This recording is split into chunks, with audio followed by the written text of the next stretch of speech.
तो फिल्म की शुरुआत प्रिंसेस इजाबेल से होती है, जिसकी आज 18th बर्थडे है। अपने मॉम डैड से ब्लेसिंग्स लेने के बाद वो हर साल की तरह अपनी अलमारी खोलती है और उसमें से एक लाल रंग की चीज निकालती है, जिसमें से बहुत ही ज्यादा रोशनी निकल रही थी। इजाबेल के पास ये पिछले 18 साल से थी, लेकिन इजाबेल नहीं जानती थी कि ये उसे किसने दी और किस काम आती है। आज वो इस बात का पता चलाना चाहती थी, इसलिए ये चीज लेकर वो महल से बाहर निकल गई और महल से बाहर निकलते ही एकदम से वो चीज बहुत ही तेज रोशनी निकालने लग जाती है। यहाँ तक कि प्रिंसेस इजाबेल के हाथ जल जाते हैं और वो इस चीज को नीचे फेंक देती है। प्रिंसेस इजाबेल के चारों तरफ आग का एक दायरा बन जाता है और एकदम से प्रिंसेस इजाबेल उसी आग के दायरे के अंदर गायब हो जाती है और सब लोग ये देखकर डर जाते हैं। किंग भी शोर सुनकर बाहर आते हैं और ये देखकर परेशान हो जाते हैं कि प्रिंस कहीं गायब हो चुकी थी। सीन से ही कट होकर 18 साल पहले की कहानी दिखाई जाती है, जब किंग अपने एक जर्नल मैक्स के साथ एक जंग जीत कर सालों बाद अपने किंगडम में वापस आ रहे थे। इस टाइम पर हम जर्नल मैक्स की फैमिली को भी देखते हैं, जिनमें उनकी वाइफ और उनका बेटा जॉन था।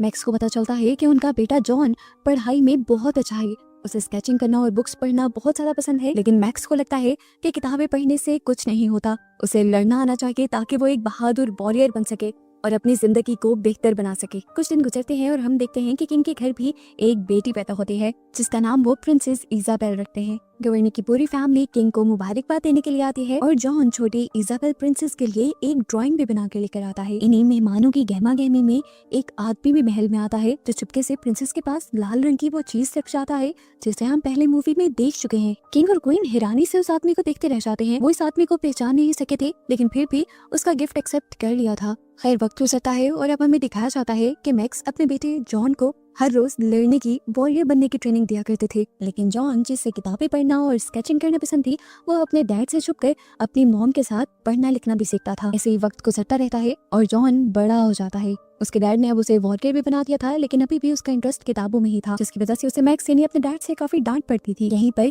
अब प्रिंसेस इजाबेल का भी 18वां बर्थडे आ जाता है और वही सीन दिखाया जाता है जहाँ से मूवी शुरू हुई थी। जब वो लाल कलर की चीज लेकर महल से निकलती हैं तो एकदम से आग के घेरे के अंदर गायब हो जाती हैं। किंग भी परेशान होकर बाहर आ जाते हैं। वो देखते हैं कि आग के घेरे के अंदर सिर्फ प्रिंसेस का क्राउन रह चुका था, जिसे उठाकर वो दुख में ऐलान करते हैं कि जब ये प्रिंसेस इजाबेल को ढूंढ कर लाएगा, किंग उसकी प्रिंसेस से शादी भी कर देंगे और ये आधी सल्तनत भी उसी के नाम कर देंगे। ये बात जर्नल मैक्स के कानों तक भी पहुंच जाती है और वो जॉन से कहते हैं कि यही मौका है अपने आप को वॉरियर साबित करने का। जॉन कहता है, मैं कहाँ से ढूंढ सकता हूँ, वो तो आग के घेरे में कहीं गायब हुई है। वो जॉन को कहते हैं कि मैं भी तुम्हारे साथ इस मिशन में जा रहा हूँ और तुम किसी न किसी तरह प्रिंसेस को ढूंढ कर लाओगे। ऐसे जॉन को उनकी बात माननी पड़ती है और ये लोग जरूरी सामान लेकर सफर के लिए निकल जाते हैं। रात होने पर रास्ते में ये लोग एक बार में रुक जाते हैं, जहाँ पर ये दो लोगों से मिलते हैं और इन्हें उनकी बातों से पता चलता है कि वो भी प्रिंसेस को ढूंढने के लिए जा रहे थे। वो मैक्स को ऑफर कहते हैं कि हम लोग एक साथ भी चल सकते हैं। मैक्स तो इस चीज के लिए मान ही नहीं रहा था, लेकिन जॉन ने कहा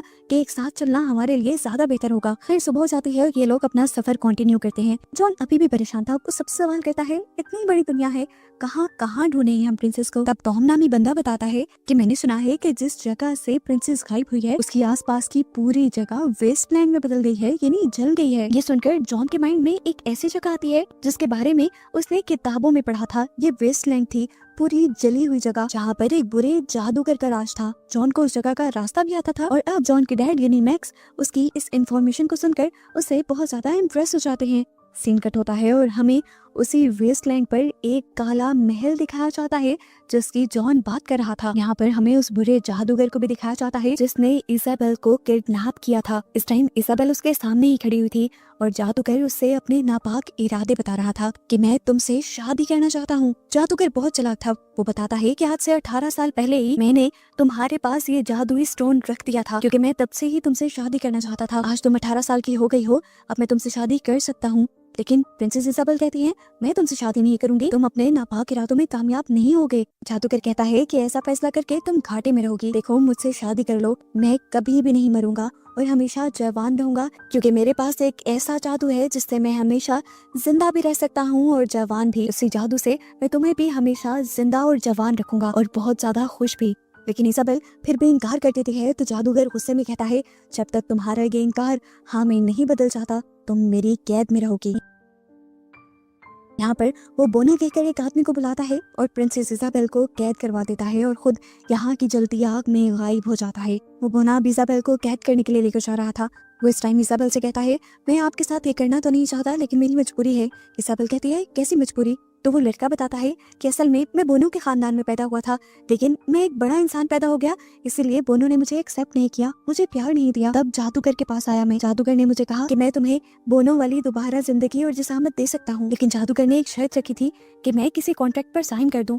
क्योंकि मैं पढ़ा लिखा नहीं था तो मैंने अपने खून से उस कॉन्ट्रैक्ट पर अंगूठा लगा दिया, और बाद में मुझे पता चला कि इस कॉन्ट्रैक्ट के तहत जादूगर ने मुझे अगले 100 साल के लिए अपना गुलाम बना दिया है। वो बताता है उसी के इस कॉन्ट्रैक्ट की वजह से, या कह लो श्राप की वजह से, मैं इस वेस्टलैंड से बाहर भी नहीं जा सकता। सीन कट होकर अब हमें दोबारा मैक्स के ग्रुप को दिखाया जाता है, जहाँ पर ये चारों बातें कर रहे थे कि जब हमें प्रिंसेस मिल जाएगी तो हम इनाम में मिली हुई सारी सल्तनत आपस में बांट लेंगे। ऐसे ही इन्हें शाम भी हो जाती है और ये लोग एक जगह आग लगाकर बैठ जाते हैं। सुबह होने पर ये लोग अपना सफर कंटिन्यू करते हैं, तो अब उनका सामना हो जाता है जंगली लुटेरों से, जिन्हें देखकर सभी डर जाते हैं, लेकिन मैक्स नहीं, क्योंकि मैक्स एक बहुत ही बहादुर जनरल और वॉरियर था। इतने से लोगों से लड़ना उसके लिए आम बात थी। उसने 3-3 लोगों को एक एक टाइम में गिरा दिया था, यहाँ तक कि 3 तलवारों से भी कोई अगर उसके ऊपर हमला करता तो वो अपनी एक ही तलवार से उन सबको दूर कर देता। सब मार खाकर जब गिर जाते हैं तो लुटेरों का सरदार मैक्स से माफी मांग देता है। अपना सफर कंटिन्यू रखते हुए ये लोग एक नदी को पार करते हुए आखिर वेस्टलैंड पर पहुंच भी जाते हैं। यहाँ जाकर के लोग देखते हैं कि इतनी गर्मी थी यहाँ कि इनका पानी भी रेत में बदल चुका था। जॉन बताता है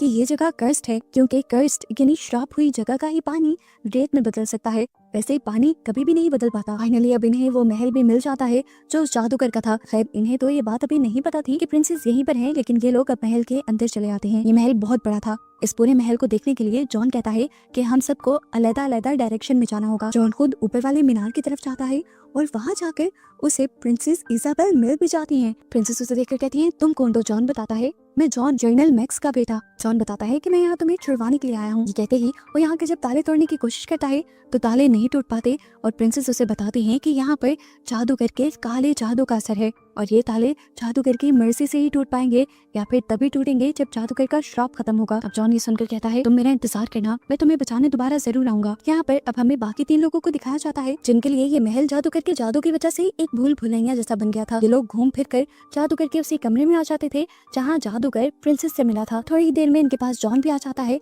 इससे पहले कि ये लोग कोई बात कर पाते एकदम से यहाँ दूसरा दरवाजा खुल जाता है और बोना इनके पास आता है। वो पूछता है, तुम सब यहाँ क्या कर रहे हो? ये लोग अभी इसकी बात का जवाब देने ही वाले थे कि यहाँ पर जादूगर भी आ गया। इन्होंने जादूगर को बताया कि हम यहाँ पर प्रिंसेस को ढूंढने के लिए आए हैं। जादूगर हंसा और जादूगर ने बताया कि प्रिंसेस मेरे पास ही है, लेकिन उसे आजाद करने की एक शर्त है। वो एक किंगडम का नाम बताता है और कहता है कि जो भी उस किंगडम की जादूगरनी से उसका लॉकेट मेरे पास लेकर आएगा, मैं प्रिंसेस को उसी के हवाले कर दूंगा। मैक्स कहता है, इतनी मेहनत करने से बेहतर क्यों ना हम तुम्ही को मार दें और यहाँ से प्रिंसेस को ले जाएं। जादूगर कहता है, अपना ये भी शौक पूरा कर लो। तो मैक्स सबसे पहले जॉन को आगे कहता है। जॉन ने अभी अपनी तलवार चलाई ही थी, जादूगर ने अपनी जादुई छड़ी से उसे दूर फेंक दिया। फिर मैक्स ने खुद उसे मारना चाहा, उस जादूगर पे हमला करता है तो जादूगर उसे भी दूर गिरा देता है। ये देखकर वो डरपोक बाकी साथी तो खुद ही पीछे हो जाते हैं और ये लोग समझ जाते हैं कि अब इन्हें उस जादूगरनी का लॉकेट लाना ही पड़ेगा। ये लोग जब वेस्टलैंड को पार कर रहे थे तो इनके रास्ते में एक बूढ़ा आदमी आ गया, जिसने इन लोगों से कहा, मैं जानता हूँ तुम किस तरफ जा रहे हो, कोई भी आज तक उस जादुई किंगडम तक नहीं पहुँच पाया जहाँ तुम जाना चाहते हो। उस रास्ते में बहुत सारे जादुई भरम आ जाते हैं, जिन भरम के अंदर सभी लोग कैद हो जाते हैं। अगर तुम्हें वहां तक पहुंचना है तो अपने आप पर काबू रखना होगा और किसी भी भ्रम में नहीं आना। जॉन ने पूछा, आपको कैसे पता कि हम जादुई किंगडम तक जा रहे हैं? तो वो बूढ़ा आदमी कहता है, ये बात जरूरी नहीं, जरूरी बात वो है जो मैंने तुम्हें बताई। उसके एडवाइस लेकर ये लोग आगे बढ़ जाते हैं और सच में इन्हें रास्ते में कुछ खूबसूरत लड़कियां भी दिखाई देती हैं, जिनकी तरफ टॉम बढ़ने ही वाला था, लेकिन जॉन ने रोक दिया और कहा कि ये सब भरम है और हमें इससे बचना ही होगा। थोड़ा ही आगे बढ़ते हैं तो रास्ते में इन्हें एक वॉरियर दिख जाता है जो मैक्स को चैलेंज करता है कि तुम अपने आप को एक बहुत बड़ा वॉरियर समझते हो, अगर ऐसा है तो मुझसे आकर लड़ो। मैक्स तो हर चैलेंज को कबूल कर लेता था। इससे पहले कि वो उसको भी कबूल कर लेता, जॉन बहुत मुश्किल से उसे समझा पाता है कि ये भरम है और यहाँ से आगे लेकर बढ़ता है। अब रास्ते में इन्हें बाहर नजर आ जाता है जहाँ पर लोग एंजॉय कर रहे थे। सभी तो इसको भरम समझकर आगे बढ़ गए, लेकिन पीछे से जॉन शराब की लालच में उस भरम के अंदर चला गया और वहीं पर फंस गया। ये लोग अब टॉम को यहीं छोड़कर आगे का सफर शुरू करते हैं तो यहाँ टॉम के साथी को आगे एक जगह बहुत सारा खजाना दिखता है। वो खजाने की तरफ ही बढ़ता जा रहा था, लेकिन तब जॉन ने उसे कहा कि वो एक भरम है, तुम जितना उसे गौर से देखोगे और उसके बारे में सोचोगे तो उसमें फंसते जाओगे। इन चीजों को ना देखने के लिए जॉन उसकी आंखों पर पट्टी बांध देता है और ये लोग आगे बढ़ जाते हैं। जॉन ने अपने साथी को तो बचा लिया था, लेकिन वो अपने डैड को ना बचा पाया, जो यहाँ पर दोबारा से एक वॉरियर का भरम देखकर उससे लड़ने के लिए इसी भरम में फंस गए। इसीलिए वो मजबूरन अकेले ही आगे बढ़ जाता है। ये लोग नदी के जरिए अब अपना अगला सफर पार कर रहे थे। तभी जॉन के साथी ने उससे पूछा, तुम्हारे डैड का क्या होगा? तो वो कहता है, एक मरतबा मैं उस जादूगरनी का लॉकेट हासिल कर लूं, उसके बाद मैं अपने डैड को भी निकालने का कोई ना कोई रास्ता ढूंढ ही लूंगा। फाइनली इन लोगों को अब जादूगरनी नजर भी आ जाती है, जो वही बड़ा सा लॉकेट पहनकर बैठी थी जिसे जादूगर ने लाने को कहा था। जॉन इसे देखकर कहता है कि वो जादूगर तो कह रहा था कि ये कोई बुरी जादूगरनी है या चुड़ैल है, लेकिन मुझे तो ये खूबसूरत परी लग रही है। जरूर जादूगर हमारे साथ कोई चाल चल रहा है। वो फैसला कहता है कि हमें इस परी से बात करनी होगी, लेकिन तब तक उसका साथी तो उस परी से उसका लॉकेट लेने के लिए भाग भी चुका था। वो सबसे पहले इस लड़की पर हमला करके उसे जख्मी करता है और फिर उसका लॉकेट हासिल कर लेता है। उसकी वजह से और इस लॉकेट गिर जाने से ये लड़की और भी ज्यादा तड़पने लगी थी। अब जब तक जॉन यहाँ पर पहुंचा, जॉन की बोट लेकर जॉन का वो साथी यहाँ से भागने लगा और जॉन ने इस लड़की से बात करना शुरू की। वो बताता है कि जादूगर ने हमें तुम्हारा लॉकेट लेने के लिए भेजा, क्योंकि उसने हमारी प्रिंसेस को किडनैप करके रखा है, जिन्हें छोड़ने के बदले उसने तुम्हारा लॉकेट मांगा है। उसने तो कहा था कि तुम एक चुड़ैल हो और जादूगरनी हो, लेकिन तुम मुझे ऐसी नहीं लग रही। तब वो लड़की कहती है, जादूगर ने तुमसे झूठ बोला है, मैं तो परियों की रानी हूँ और उस लॉकेट के अंदर मेरी सारी ताकतें हैं, और अगर वो मेरे से दूर हो गई तो मैं कमजोर होकर मर जाऊंगी। कोई भी जादूगर उस लॉकेट को हासिल नहीं कर सकता, इसीलिए उसने तुम इंसानों को यहाँ पर भेजा। वो परी बहुत ज्यादा डरी हुई थी और कहती है कि अगर जादूगर को वो लॉकेट मिल गया तो मैं भी मर जाऊंगी और वो मेरे इस किंगडम का बहुत बुरा हाल कर देगा। जॉन ये सुनकर बहुत ज्यादा उदास हो गया और उसने वादा किया कि मैं किसी तरह तुम्हारा लॉकेट जरूर वापस ले आऊंगा और तुम्हारे किंगडम को कुछ नहीं होने दूंगा। जॉन तो यहाँ से निकलने ही वाला था, लेकिन फिर उसे ख्याल आया कि परी इस टाइम जख्मी भी थी। वो पूछता है कि तुम्हारा इलाज कौन करेगा? तब वो कहती है कि यहाँ पर बहुत सी और परियां हैं जो मेरा अच्छे से ख्याल यहाँ रख लेंगी, और जब तक वो लॉकेट सही रहेगा तब तक मैं भी जिंदा रहूंगी। अब जॉन जल्दी से अपने भारी भरकम कपड़े उतारकर उन कपड़ों के जरिए ये नदी पार करता है और फिर अपने साथी के पीछे भागता है वो लॉकेट लेने के लिए, लेकिन वो जॉन के हाथ नहीं लगता और जल्द ही अपने घोड़ों तक पहुंचकर वो घोड़ों के जरिए वेस्टलैंड के अंदर भी आ जाता है। जैसे ही वो महल के अंदर आया तो जादूगर उसके सामने आ गया और उसने पूछा, क्या तुम वो लॉकेट ले आए? तो साथ में ने कहा, हाँ। ये देखकर जादूगर खुश हो जाता है। वो अपने कहता है, इस लॉकेट को देने से पहले तुम प्रिंसेस को मेरे हवाले कर दो, और जादूगर उसके कहने पर यहाँ पर प्रिंसेस को भी ले आता है। इतनी ही देर में जॉन भी यहाँ आ जाता है। वो वुड को रोकना चाहता था। वो उसे कहता है कि ये लॉकेट जादूगर को बिल्कुल मत देना, लेकिन ये आदमी जब जॉन की बात नहीं सुनता तो जॉन उसे रोकने के लिए आगे बढ़ने ही वाला था, लेकिन उससे पहले ये जादूगर ने उसके इर्द गिर्द आग का एक घेरा बना दिया जहाँ से वो निकल ना सके। अब वो आदमी ये लॉकेट जादूगर को जब पकड़ा रहा था तो जादूगर उस लॉकेट की ताकतों की वजह से उसे पकड़ नहीं पा रहा था, इसीलिए वो इस आदमी से कहता है, आओ तुम मेरे पीछे आओ। इन दोनों के यहाँ से जाते ही पीछे से प्रिंसेस इजाबेल जॉन के इर्द गिर्द की आग बुझा देती है और जॉन को संभालने लग जाती है, जबकि यहाँ पर जादूगर उस जादुई लॉकेट को अपनी जादुई आग में फेंकवा देता है। लॉकेट के आग में गिरते ही वो जादूगर एक घनाउनी हंसी हंसता है और इस आदमी से कहता है कि तुमने मेरी आधी प्लानिंग पूरी कर दी। वो औरत कोई जादूगरनी नहीं है, बल्कि परियों की रानी है। मैं तो अपने जादुई श्राप की वजह से इस जादुई लॉकेट को छू नहीं सकता था, लेकिन तुम इस लॉकेट को मेरे लिए ले आए। अब देखना, अगले पूरे चांद तक जब ये लॉकेट पिघल जाएगा तो वो परियों की रानी भी मर जाएगी और उसकी सारी ताकतें मेरी हो जाएंगी, जिससे मैं इस पूरी दुनिया पर राज कर सकूंगा। वो ये बातें बता ही रहा था कि यहाँ पर जॉन और इजाबेल भी आ गए। वो अपने साथी से कहते हैं, सुनो, मैं तुम्हें यही बातें बताने आ रहा था। सीन कट होता है और हम परियों की रानी को देखते हैं, जो उस लॉकेट के जलने की वजह से बहुत ही ज्यादा तकलीफ में थी। परियों की रानी की चीख सुनते ही भरम में फंसे हुए मैक्स का भरम टूट जाता है और उसे अब अपना बेटा याद आता है जो यहाँ पर नहीं था। यहाँ पर हम दोबारा जादूगर को देखते हैं, जो अपना असली बूढ़ा रूप इन्हें दिखाकर बताता है कि उस दिन उस जादुई रास्ते से गुजरने के लिए तुम्हें टिप्स भी मैंने ही दी थी, ताकि तुम आसानी से वो रास्ता पार कर सको। वो लालची आदमी कहता है, जो भी है, मैंने तो तुम्हारा काम पूरा किया, अब तुम्हारे वादे के मुताबिक प्रिंसेस मेरी हुई। वो एक गोल पार हंसता है और कहता है कि तुमने मेरी बातों पे यकीन कर लिया, बहुत भोले हो तुम। ये कहकर वो उसे घोड़े में बदल देता है और अब प्रिंसेस इजाबेल से कहता है, चलो अब हमारी शादी का वक्त हो गया है। इजाबेल गुस्से में दोबारा से कहती है, तुम्हें बताया है ना, मैं तुमसे शादी नहीं करूंगी। यहाँ पर जॉन अभी भी तरह तरह की चीजों से जादूगर की जादुई आग को बुझाने की कोशिश कर रहा था। वो इसके ऊपर अपनी बोतल वाला रेत पे डालता है। तब जादूगर उसे बताता है कि ये आग ऐसे नहीं बुझेगी क्योंकि ये जादुई आग है। अब क्योंकि वो जादूगर को बार बार तंग कर रहा था, इसके सजा में जादूगर जॉन को छत से लटका देता है। ये देखकर प्रिंसेस को बहुत बुरा लगता है और वो जादूगर से कहती है, तुम मेरे लिए जॉन को नीचे उतार दो, इसके बदले मैं तुमसे शादी करने के लिए भी तैयार हूँ। इजाबेल के कहते ही जादूगर जॉन को नीचे गिराकर उसे अपने जादू से यहाँ से दूर भेज देता है और सीन यहीं से कट होकर मैक्स पे शिफ्ट हो जाते हैं, जो अब उसी जादुई किंगडम में आ गया था। वो बताता है कि मैंने यहाँ पर किसी की बहुत ही दर्द भरी चीख सुनी। तो परियों की रानी बताती है कि ये चीख मेरी थी। वो अब तक जो हुआ वो सब मैक्स को बताती है और मैक्स समझ जाता है कि ये सब उस जादूगर की ही चाल है और वो इस परी से वादा करके जाता है कि मैं तुम्हारा लॉकेट बचा लूंगा। यहाँ पर परियों की रानी कहती है उसे हराना इतना भी आसान नहीं है। उसे हराने के लिए उसकी जादुई आग का बुझना जरूरी है जिसके अंदर उसकी सारी ताकत है और वो आग ज्यादा पानी से नहीं बुझेगी क्योंकि वेस्टलैंड में जाते ही सारा पानी रेत में बदल जाता है। मैक्स पूछता है तो फिर क्या करेंगे हम? तो अब परियों की रानी एक परी के जरिए उसे जादुई पानी देती है जिसकी मदद से उस आग को बुझाया जा सकता था। वो लोग ये भी बताते हैं कि ये काम मैक्स को अगले पूरे चांद से पहले पहले करना होगा, नहीं तो परियों की रानी मर जाएगी और जादूगर के घिनौने इरादे पूरे हो जाएंगे। अब ये लोग बातें ही कर रहे थे कि दूसरी तरफ से जादूगर ने परी के लॉकेट पर ही जादू करते हुए उसी लॉकेट के जरिए परी को यहाँ से गायब करके अपने महल में ले आया। मैक्स ने हैरान होकर बाकी परियों से पूछा कि रानी कहाँ गई? तो सारी परियों ने बताया कि जादूगर उसे किडनैप कर चुका है। यहाँ पर अब जादूगर उस परी से कह रहा था काफी अरसा हो गया तुम्हें देखे हुए, इससे पहले कि वो कोई और बात कर पाते। पीछे से बोना आकर कहता है तुम बहुत ज्यादती करने लगे हो आजकल। ये बात सुनकर जादूगर को गुस्सा आ जाता है और जादूगर उसे के गले में एक पटा बांधकर उसे एक कुत्ते में बदल देता है। उसने अपना जादू भी अब स्टॉप पर कर दिया और उसे कहा कि जब मैं तुम्हें इशारा करूं तो तुम जॉन को पकड़कर मार देना।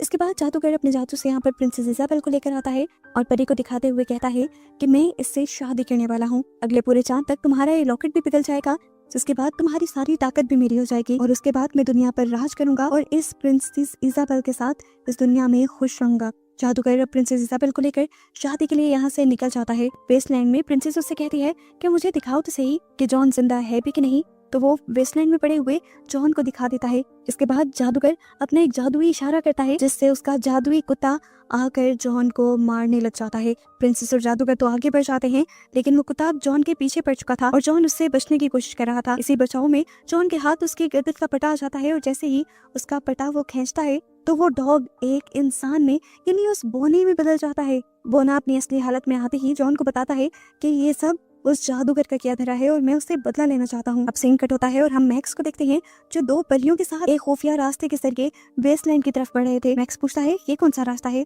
तो परियां बताती हैं ये वो रास्ता है जहाँ से हमारी रानी और वो जादूगर एक दूसरे से मिलने एक दूसरे के महल में आया जाया करते थे, लेकिन फिर उस जादूगर के दिल में लालच आ गया और वो हमारी रानी के पीछे पड़ गया, जिसके बाद हमारी रानी ने ये रास्ता हमेशा के लिए बंद करवा दिया। दूसरी तरफ जादूगर प्रिंसेस को लेकर प्रिंसेस के किंगडम में पहुंच जाता है और सभी लोग प्रिंसेस को देखकर बहुत ज्यादा हैरान और खुश हो जाते हैं। किंग और क्वीन भी अपनी बेटी से दोबारा मिलकर बहुत ज्यादा खुश होते हैं और उससे पूछते हैं कि आखिर तुम गायब कहाँ हुई थी, लेकिन प्रिंसेस इस जादूगर के डर में उन्हें कुछ नहीं बता पाती और जादूगर इन दोनों को झूठ कहता है कि मैं आपकी प्रिंसेस को ढूंढ लाया हूँ। अब वादे के मुताबिक आपको इसकी शादी मुझसे करनी होगी और साथ में अपनी आधी सल्तनत भी मुझे देनी होगी। किंग को क्योंकि जादूगर की सच्चाई नहीं पता थी इसलिए किंग भी मान गए। सीन कट होकर हमें दोबारा जॉन को दिखाया जाता है जो उस बोने को लेकर वेस्टलैंड से निकलने की कोशिश में ही था, लेकिन वो यहाँ से बाहर नहीं जा पा रहा था।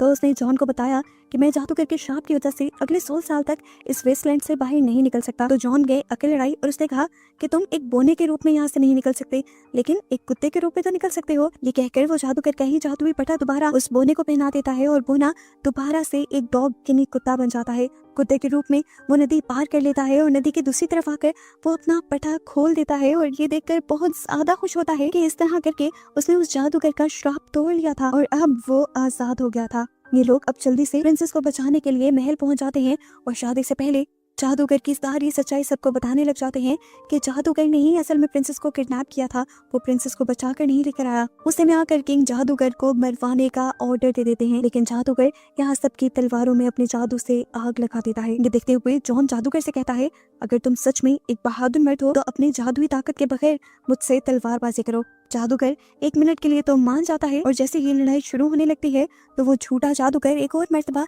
जॉन को धोखा दे देता है और अपनी तलवार के जादू से जॉन को जख्मी कर नीचे गिरा देता है। यहाँ हमें मैक्स को दिखाया जाता है जो अब जादूगर के खुफिया महल के उस खुफिया कमरे में पहुंच गया था जहाँ पर उसकी जादुई आग थी। जादुई आग के मिलते ही वो उस आग में जादुई पानी डाल देता है जो उसे परियों की रानी ने दिया था। आग के बुझते ही वो आग में से लॉकेट निकाल कर यहाँ पर परियों की रानी को पहनाता है और ऐसे परियों की रानी को होश आ जाता है। जबकि सीन कट होकर दूसरी तरफ हमें दिखाया जाता है कि जादुई आग के बुझने की वजह से अब जादूगर की सारी पावर्स चली गई थी। वो जब जॉन से लड़ने वाला था तो लड़ नहीं पा रहा था क्योंकि उसकी जादुई ताकतें काम नहीं कर रही थी। तो इस मर्तबा जॉन ने उसे एक ही बार में गिरा दिया और सबकी नजर में बहादुर बन गया। अब जादूगर को गिरा हुआ देखकर वो बोना जादूगर को जादूगर का ही जादुई पटा पहना देता है, जिससे जादूगर भी अब एक कुत्ते में बदल जाता है। इतनी ही देर में परियों की रानी मैक्स को जादू से यहाँ ले आती है। परियों की रानी यहाँ पर किंग को सारा सच बताती है कि किस तरह जॉन और उसके डैड मैक्स ने बहुत ही बहादुरी से ये सारी सिचुएशन संभाली थी। उन्होंने प्रिंसेस को भी बचाया और प्रिंसेस के साथ साथ परियों और परियों के किंगडम को भी बचाया। ये सुनकर किंग बहुत ज्यादा खुश हो जाते हैं और इन दोनों की बहादुरी की तारीफ करते हैं और आखिर में प्रिंसेस की शादी जॉन से करने का फैसला कर देते हैं। इस फैसले से सभी लोग बहुत ज्यादा खुश हो जाते हैं और ये कहानी इस तरह यहीं पर खत्म हो जाती है।